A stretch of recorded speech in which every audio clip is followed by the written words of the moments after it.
I didn't want to say what's your personal answer, because if I said that, then you would think about it more. So if you just give the answer that comes to your mind, that's usually where the truth lies. Personal accountability actually demands your best. Empowerment, as you say, it's easier to motivate or backstroke. Nola, you said that was the lesson.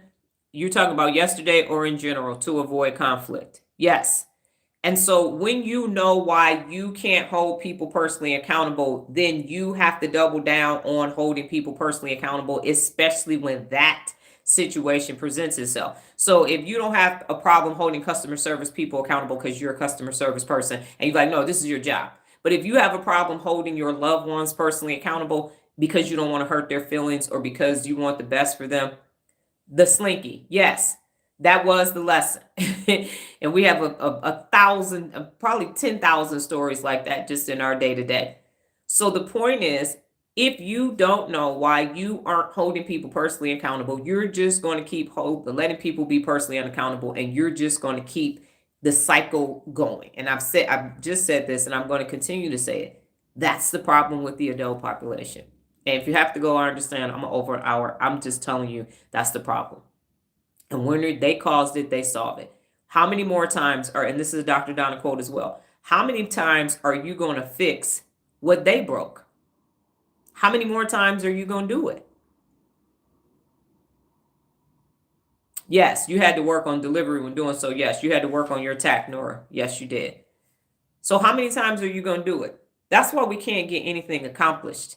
We can't get anything accomplished in the world because when it's time for us to sit in front of that person and hold them personally accountable, there's this conflict. I want the best for you. I don't want you to be mad at me. I don't want you to not like me.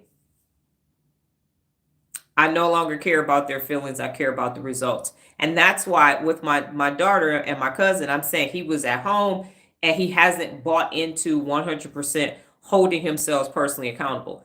Real leadership is the shit, and it works. And here's why. Because the 74 principles of real leadership, when you get buy-in from the people around you, and now you're holding them personally accountable and they start a conflict. So my daughter yesterday getting emotional and everything, and I let her have her moment. And I said, okay, well, handle conflict when it occurs. That's what we're getting ready to do. So we're going to, if we don't know, ask, we're going to listen, and we're going to resolve this. We're going to collaborate and strive for win-win. And that's why it's the topic of the live. So you have the 74 principles of real leadership, which are universal. That's how you hold people personally accountable.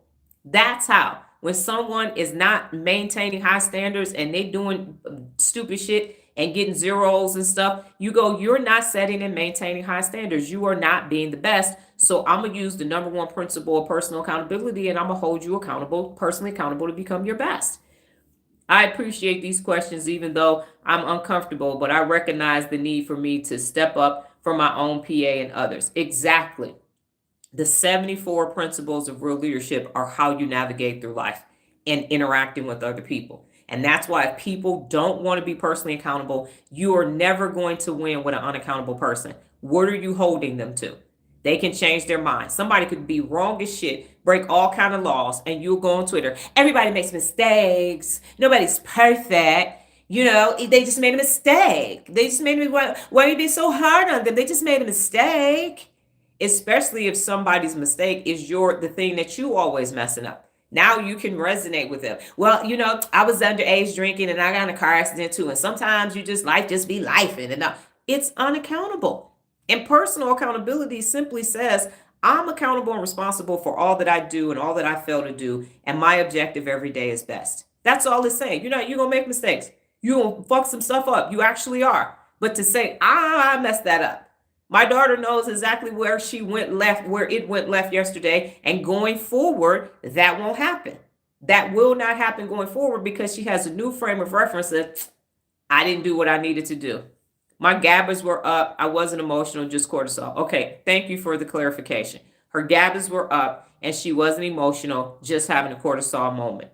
Yes. And so personal accountability, misery loves and seeks out company. I understand what you're saying, Lorenzo. My bigger point is this. If you let, going forward after being on this live, if you let anybody else in your life be personally unaccountable, you're unaccountable too. I'm gonna say that. And